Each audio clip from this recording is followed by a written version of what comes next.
Hello. Another edition of Fantasy Gains brought to you by SuperDraft DFS. No limits, more winning. I'm Squish. That is Kyle. Kyle, how are you? It is now officially 2021. I know I was a little confused last week, but how are you? How's the year started for good old Kyle Schroeder? Started all right. I liked that intro. You nailed it. Nice job. Off the top of my head. Getting a little tagline in there. Very nice job. Because I'm drinking more water. Excellent. And I'm enjoying my water as well. But I'm excited for the NFL playoffs. We got some good matchups. It's rare that I was a little bit concerned that with the additional playoff team that we were going to have some shaky matchups, but I mean, Colts Bills for the 2-7 game. It's pretty good. I'm excited. It's gonna be a fun weekend. 3 games on Saturday, 3 games on Sunday. I love it. I'm excited.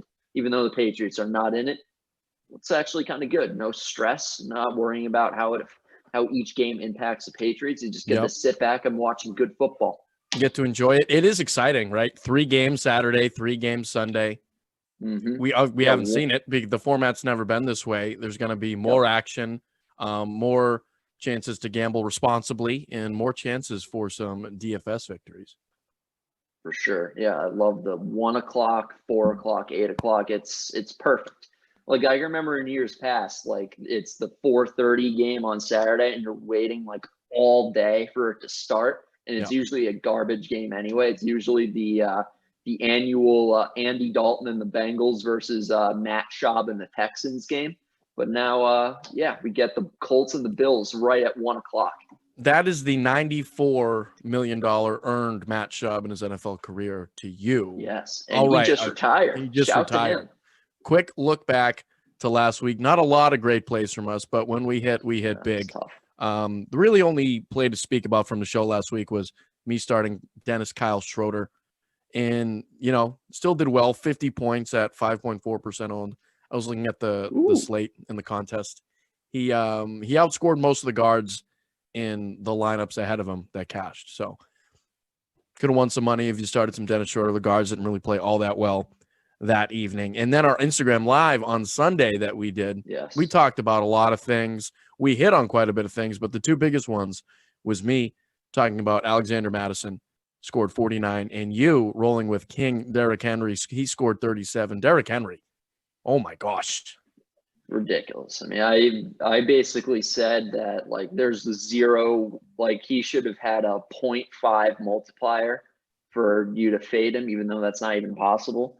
And he just destroyed the Texans again. And he's had over 200 yards rushing in 3 straight games against It's the end of the year. He does this every year at the end of the year. They rest him, they save him, and then they just let him loose. And Alexander Mattison, just one of a few Vikings to blow up. Justin Jefferson and Kirk Cousins as well. They did their work. But Alexander Mattison, he just knew that was going to happen with his matchup and how much he was going to get utilized. Yeah. Well, it's really the matchup. I mean, the Lions they're just a terrible defensive team, and they have just laid down here at the end of the year. Yep. And they've given some very big fantasy days to some players in the last couple of weeks, and one of them we'll talk about later on. We will. All right, moving on. PGA is back this week. It came out of nowhere, really. Thank you, 2021, giving us some golf. Our PGA contest have finally made a return, and it starts with the Century Tournament of Champions, which tees off at 2:10 p.m. Eastern tomorrow. Our long drive contest, paying out $5,000 in total prizes, $1,000 going to first. Only takes $10 to enter. You still can. And usually, you know how golf, you have that very, very early tee time and start. Yes. You actually get to wake up. Don't have to do it all tonight, overnight, and have it in there by 7:30 in the morning. This is at 2:10 p.m. And if you check on our Twitter, we have a PGA ticket giveaway and a hat giveaway going on right now that I believe I will be selecting around 8 p.m. I'll check that, but I think that's it. So there's still plenty of time to win a hat. Pretty nice hat. I don't have one, by the way. And a free ticket to the contest. Neither do I. Yeah, that's a really nice thing to have, the 2:10 tee time, so you're not scrambling the night before to get the entries in, because especially on the West Coast, some of these starts at 3 a.m. on these for the West Coast people, 6 a.m. It's So yeah, that's going to be nice. Have a lot of time to get your entries in, and yeah, make sure to get them in for this, kick off the PGA year for 2021.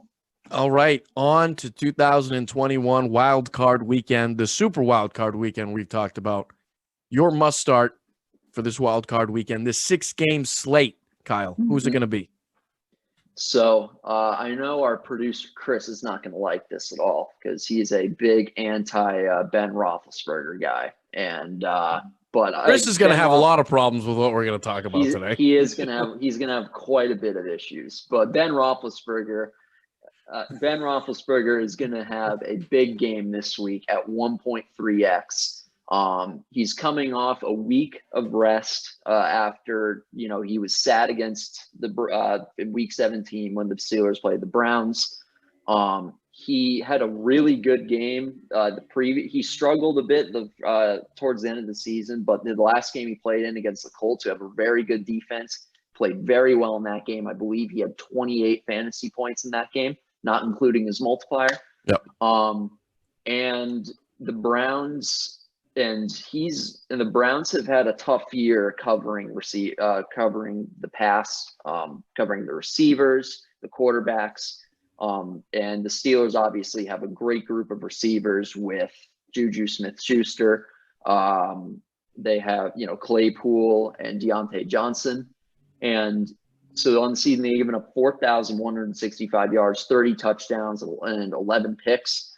The thing that is striking about that, as we talked about this before, how they had that stretch of games where it was just awful weather and none of the teams could throw. Like they had a game against Deshaun Watson where it was an awful weather game, and Deshaun Watson had under 200 yards passing in that game. So these numbers could be even worse if they didn't have a 3-week stretch where they basically played in a monsoon.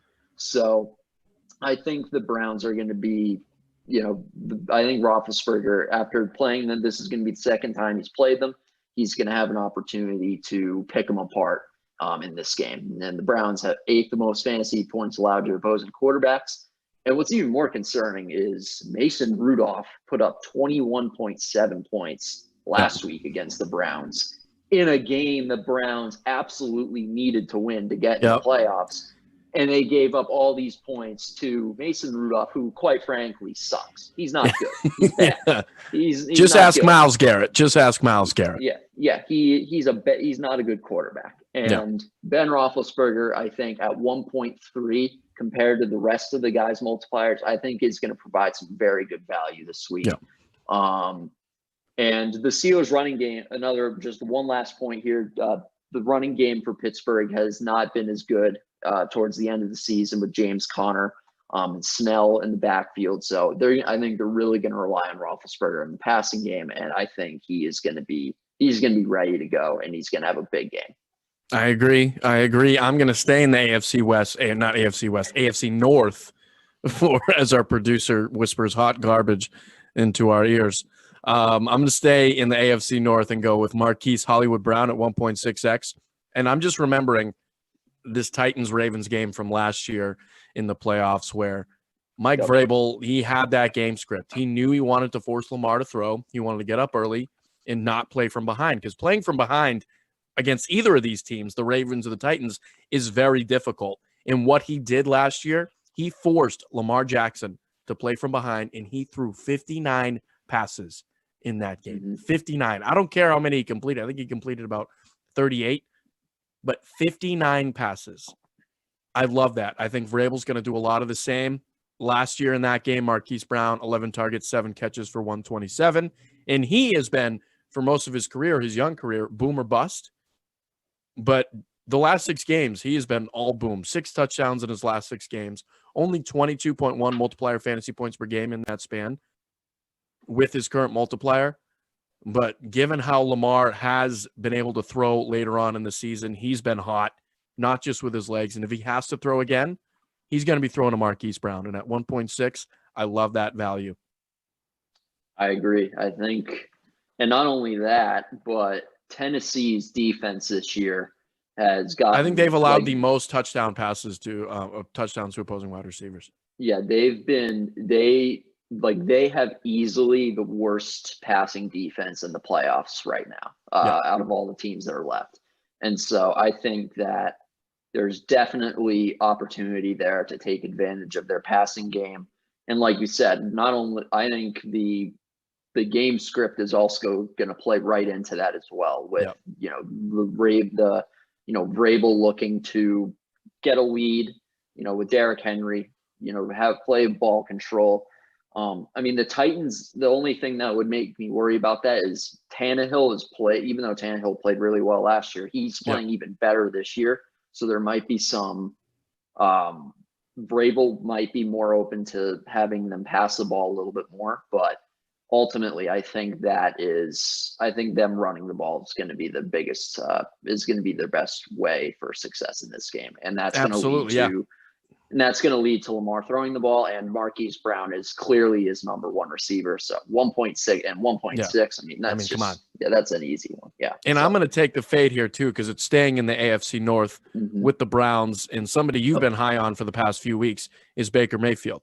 And Baker Mayfield at 1.4x is someone I'm going to stay away completely from. Obviously, Kevin Stefanski, he's out with COVID. He's not going to be coaching this game. His left guard, Joel Bitonio, I think he's a 3-time Pro Bowler. Actually, if Bert's watching, Bert looks just like Joel Bitonio. It is ridiculous. If you look at Joel Bitonio, that is Adam Bert.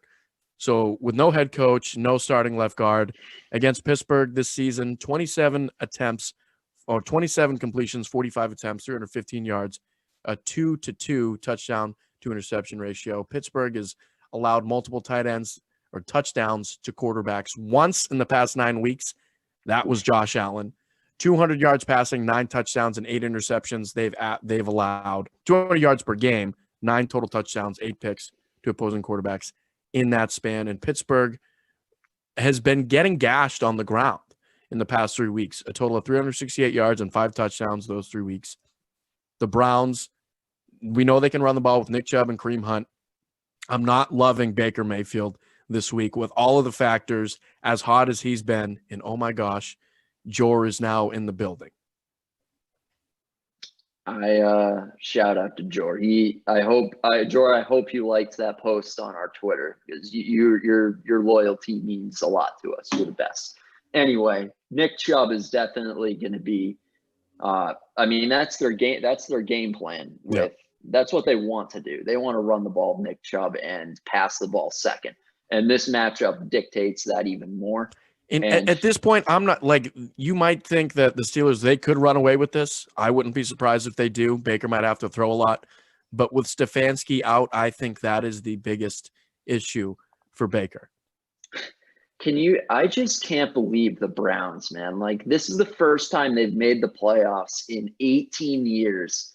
And it's during a global pandemic that has forced their head coach and their Pro Bowl offensive linemen to miss the game. Like, how does that happen? Like, do the football gods really hate Cleveland that much? Like, my God. And so it's unfortunate, because Stefanski's done a really nice job this year, much better than that absolute jamoke they had last year, Freddie Kitchens. I mean, good Lord. He was one of the worst coaches I have ever seen on a football field. And by the way, just a quick aside here, Cliff Kingsbury, he is a better looking Freddie Kitchens. He's not getting nearly as much crap, probably because he's a good looking dude. And let's just put it on the record. He's a better looking version of Freddie Kitchens, because he's terrible too. But anyway, Stefanski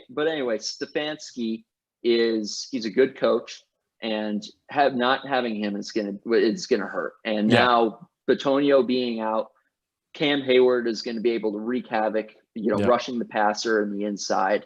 TJ Watt's going to be back after missing this previous game. So I totally agree. It doesn't look good for Baker in this game, even though I really liked him, but I'm with you. It doesn't look very good for Baker. And Kyle, your next play, your fade is going to really upset our producer. Yeah, it's you know what? It upsets me a little bit too, because I'm fine with it. I'm a huge Tom Brady fan. I mean, he was my quarterback for 20 years since I was 5 years old watching the Patriots. Yes, he was my quarterback. And it's just, it just doesn't look good for him this week.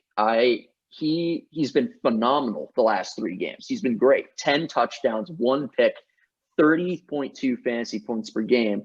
But he played against the Falcons twice and the Lions once. The 2 worst passing defenses in the entire NFL. Yeah. Both of which had nothing to play for. Who just could not wait for the season to end, especially the Detroit Lions. We saw what the Vikings did last week. You know what the Lions did to me? I don't know if you saw it on Twitter. I'm not a Lions fan anymore. I pledged my allegiance to the New York Football Giants, but we can talk about that later. I am now a Giants fan. Go ahead, Kyle. Well, I think there might be other factors leading to that besides the ineptitude of the Lions, but we can discuss that later. But yeah, I think the Lions and the Falcons, they were the ones that allowed Brady to go off in these few games. So, and now Brady goes up against a Washington defense that has allowed the 3rd fewest fantasy points allowed to opposing quarterbacks this season. And he's played against 2 defenses that are in the top 5 for fewest fantasy points allowed to opposing quarterbacks. And they're he played the Packers and the Rams. And both of those games, he scored exactly 14.64 fantasy points in both of those games. And so I just don't think that it's going to be – this just doesn't seem like a recipe for success for him. I agree. And we've seen that – and then Mike Evans, his status is in question for this game after he hurt his ankle late in the game against the Falcons. So – he might be limited going into this game. So I just don't really like it's going to be Brady's could be a popular pick the way he's looked recently, but all these factors they're not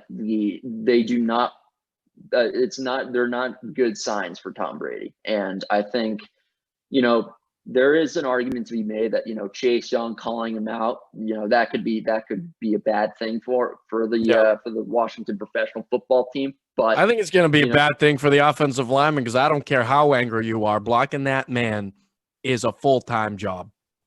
And yeah, it's going to be tough because Washington, led by him, they have the 3rd most sacks in the league. So it's going to be hard. And I think, I don't know if he's going to score 14.6 like he did in those other 2 games. Like I think with the playoff thing that, he's the greatest of all time. He shows up for the big stage. Yeah. I think he's going to get a little bit more than that, but he's not going to provide he's not even to come close to the value he's provided the last 3 weeks. So, and at 1.2x, there's just not enough juice there for him to be worth it. So yeah, I'm fading my guy, Tom Brady, and mostly Chris's guy, because Chris shamed me to death before the show for making this pick. So. So yeah, that's who I'm talking about. We've been talking about the wild card red zone, so let's talk about it again. You asked for a 6-game slate. George, you wanted it. Kyle, Chris, all of you wanted it. Joseph Holden, even on YouTube, he wanted it. So we gave it to you. We have a 6-game wildcard weekend slate for this weekend that is paying out $50,000, just like our normal red zone contest in guaranteed prizes. $10,000 of first place, 3 games Saturday, 3 games Sunday, and a whole lot of fun. It's only $20 to enter. And as I said at the top of the show, no limits, more winning. All right, Kyle, your long shot for this weekend. This was hard for me personally to find a long shot that I actually liked, but I think I pigeonholed myself into one. But who do you got?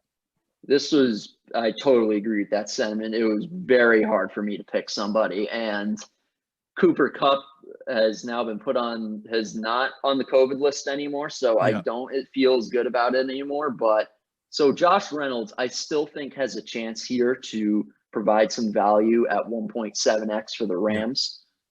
He's scored 10 he's been over 10 fantasy points in only 4 games this season, but 2 of them were against Seattle, who they are obviously playing this weekend. Duh. And, I know Seattle has gotten better over the course of the season, but they still have not one of the better passing defenses in the league. Yep. And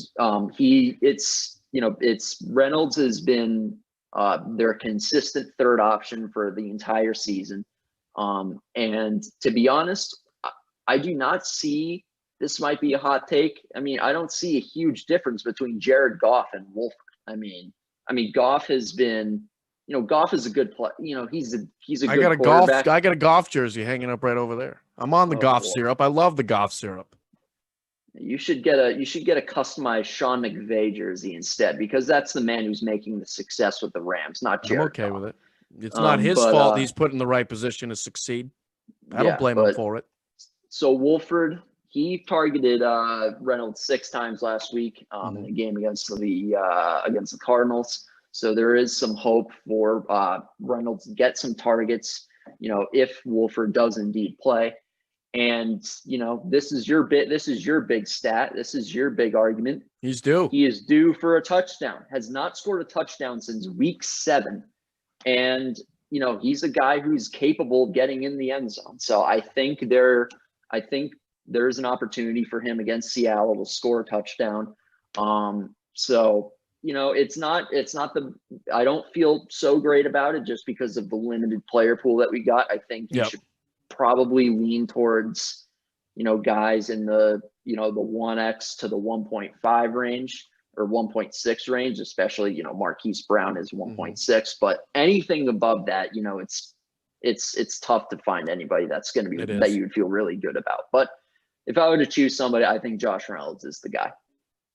All right. I don't hate it. And everybody hates on those Rams unis. For some reason, I love them.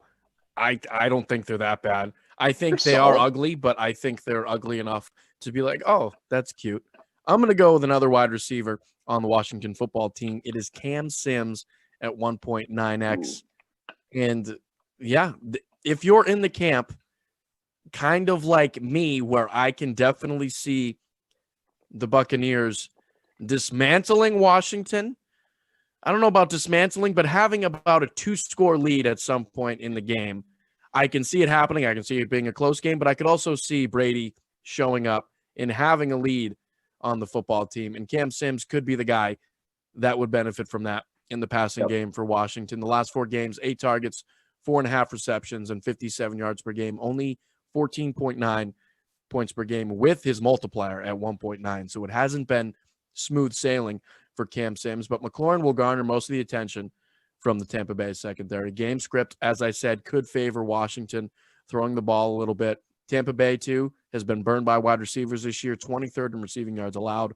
Only one of 2 teams in the playoffs to be in the bottom 10, and 29 receiving touchdowns allowed this season, 11th worst in the league. I also don't hate J.D. McKissick. I say that every year or every week. I feel like there should always just be a blurb. Also, I like J.D. McKissick just because it's fun to say. He's 1.1. He's 1.55, so he's not really a long shot, but yeah, exactly. Still, I like him, but yes, and also Tampa Bay, great run defense. So exactly, Gibson's going to have a hard time, but I do think if Washington wants to play this game slow, they want to keep the ball out of Brady's hands, even if the running game isn't working. I feel like they're going to stick with it, but if they get far behind, there's a chance that that's going to go by the wayside pretty quickly. Yep. And Kyle, we have NBA. We have 7 minutes to talk about 2 NBA plays each. Let's do it. Your must start tonight. What do you got? So I'm going with Boston Celtics forward Jaylen Brown, who has been fantastic to start this season. 26.9 points, 44.6 rebounds, 1.6 steals, 44.2 fantasy points per game. Include his 1.35x multiplier, 59.7 becomes the average for his fantasy points per game. I just really like what Jaylen has provided so far this year. He's become pretty reliable attacking the basket. Yep. He uses his physical strength to finish near the hoop. He's been able to he's shot the ball a lot better this year. Even on more attempts. And the thing that really makes me like him for this matchup against Miami in particular is the fact that Miami has allowed 11 steals per game to their opponents, and that's the most in the league so far. And Miami's came out struggling a little bit after their finals run in the bubble. And I think with Jaylen, like, he doesn't get a lot of assists So those extra points that you want to get, you would get from steals. So I think that, and that's three per. That's 3 per. Exactly. Not including the multiplier. And so I think Jaylen Brown has, and he's a really good defensive player. I think he has the ability he has potential to get, 3 or 4 steals in this game and really boost up his points with that, because the assists, he's been able to score all of these fantasy points when averaging only 3 assists per game. So I think if he gets 3 or 4 steals, which he definitely can against his Miami team, I think that's going to take him up a notch with the 1.35x multiplier. I love it, and I'm happy for the Celtics fans. Brown looks like he could be legit. I saw the Celtics post something calling him Jalen Bird, which I just thought was a little ridiculous. That's a little aggressive. Yeah, it's a little much. Aggressive. I'm going to go with Brandon Ingram at 1.4x as my must start tonight. Huge value for a guy having the 11th highest usage percentage in the NBA at 30.6, seeing him at 1.4x. You can see it there. 25, 6.5, 5.7 this season. He's played 2 games under 29 total minutes. In those games, 16.5 points, 6.5 rebounds, 4 assists, only 45 multiplier fantasy points per game.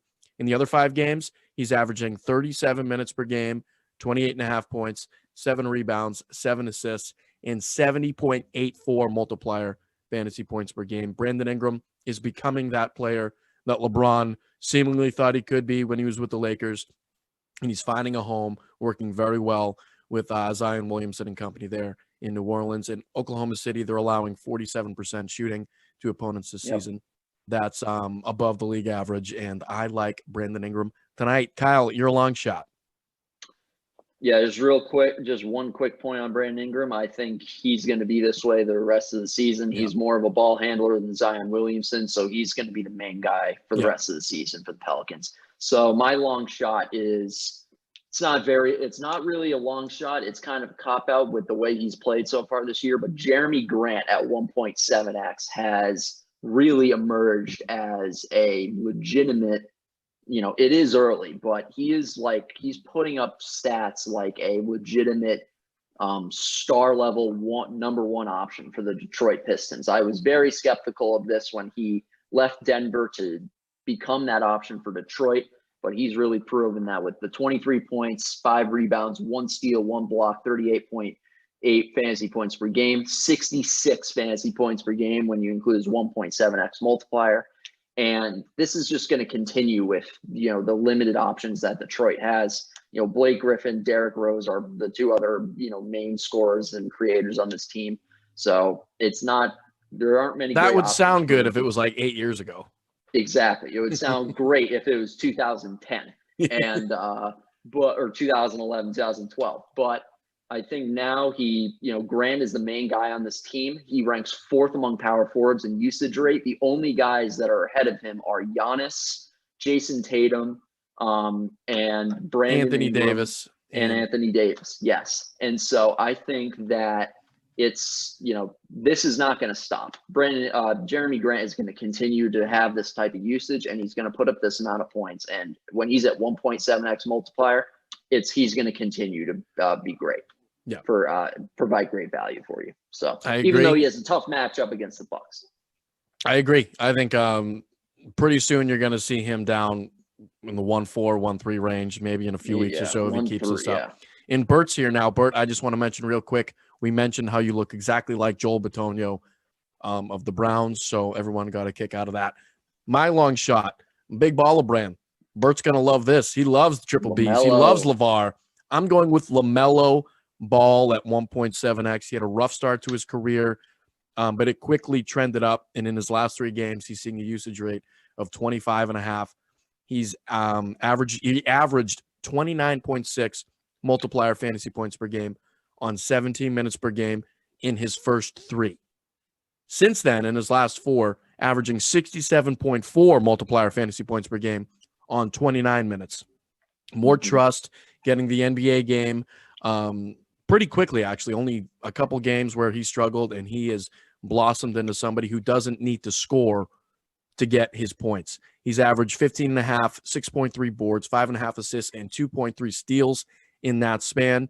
He's only shooting 33% from 3 and only 42% from the field, but he's still putting up those numbers. And that's what you like to see. If he finds a shot, if he gets in a groove, that's just icing on the cake. And he can easily pass that 67.4 average in his last 4 mark, without a doubt. Playing Atlanta tonight. Atlanta has been shockingly one of the best defensive teams in the league. And I don't see how long that's going to last. That is not going to last. What? Sample size. It's a sample size number. Yeah. They have, and I looked this up because I was looking. I want to know what's their fast break defense like. They're allowing the least amount of fast break points per game to opposing teams. That's going to change. This Charlotte team runs, they gun, they score, and I expect LaMelo Ball to ball out. Ain't never lost. Just like Bert said, I ain't never lost in a one-on-one game.